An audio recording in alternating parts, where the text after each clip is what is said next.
Et il arriva après cela qu'il eut encore un combat à Gob avec les Philistins. Alors Sibécaï le Hushatite frappa Chaf, qui était un des enfants du géant. Et il y eut encore un combat à Gob avec les Philistins et Elkanan, fils de Jaré-Orégim, le Bethléemite, frappa Goliath, le Gutien, et le bois de sa lance était comme l'ensouple des tisserands. Et il eut encore un combat à Gath. Et il y avait là un homme de haute stature qui avait 6 doigts aux mains et 6 orteils aux pieds. En tout, 24, et lui aussi était né au géant. Et il outragea Israël. Mais Jonathan, fils de Simcha, frère de David, le frappa.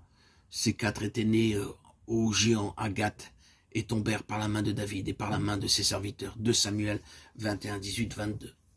Ceci est une partie de l'histoire des actes des hommes puissants de David. Ce que je souhaite que vous constatiez, c'est qu'il y avait un certain nombre de géants, apparemment de la famille du géant originel, Goliath, desquels ces hommes de David s'occupèrent. Et parallèlement à ceci, afin de nous amener dans notre position juste et adéquate, une position actuelle, je vous rappelle les paroles familières d'Éphésiens 6, 10, 12. Au reste, frères, fortifiez-vous dans le Seigneur. Notre lutte n'est pas contre le sang et la chair, mais contre les principautés, contre les autorités, contre les dominateurs de ces ténèbres, contre la puissance spirituelle de méchanceté qui est dans les lieux célestes. C'est sur la relation de ces géants au géant originel, Goliath, que je souhaite attirer votre attention. Nous savons que David fut tout d'abord manifesté par rapport au trône par sa relation avec ce géant originel. Nous pouvons dire avec ce géant représentatif. C'était dans son combat victorieux contre Goliath que David fut remarqué publiquement. Et cet événement marqua la première étape vers le trône d'Israël par rapport auquel il avait été oint. Nous avons maintenant avancé considérablement et nous voyons la sécurité de ce trône comme étant le centre d'intérêt au moment de ces actions extraordinaires. Quand les hommes apparaissent tout comme David, ils sont vus en relation avec le trône et avec celui qui est destiné à l'occuper.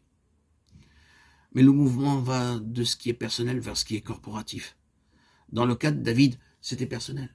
Il combattit seul, à seul, dans la bataille contre Goliath. Il était un emblème solitaire sur ce terrain. Lorsque le géant défiait Israël, tout le peuple s'enfuyait.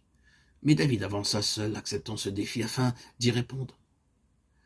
Et ici, dans cette portion de la parole avec laquelle nous sommes présentement occupés, tout est corporatif. Mais le défi est le même. Tout est réuni dans une compagnie. Le géant représentatif a été l'objet d'une certaine attention et a été décapité. Mais il a laissé des descendants et ils sont tous des géants. Aussi le géant, dans son expression corporative, est mis au défi par l'expression corporative du trône. Tout ceci nous amène très clairement à la lettre aux Éphésiens. Nous savons qu'au début d'Éphésiens, il est dit que le Seigneur Jésus a été ressuscité et élevé au-dessus de toute principauté et autorité. Ce qui est personnel et individuel a été accompli.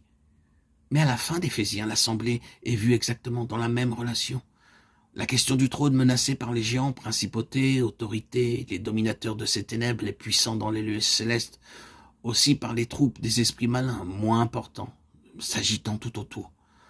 Je pense que cela est parfaitement clair. Aussi, c'est cette compagnie qui est appelée les hommes forts de David, qui est amenée à faire face aux descendants du géant, et ceci afin de relever le même grand défi du trône et de celui qui doit l'occuper. Ces géants doivent être confrontés par cette compagnie tout comme le géant avait été confronté par un seul. Les hommes forts de David sont plus l'incarnation d'un esprit qu'ils ne le sont d'une certaine classe de personnes. Ils expriment une condition spirituelle, une vie spirituelle.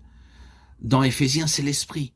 Fortifiez-vous dans le Seigneur et dans la puissance de sa force. Il est évident que dans cette lettre, c'est par l'esprit que nous sommes fortifiés, avec une grande puissance dans l'homme intérieur.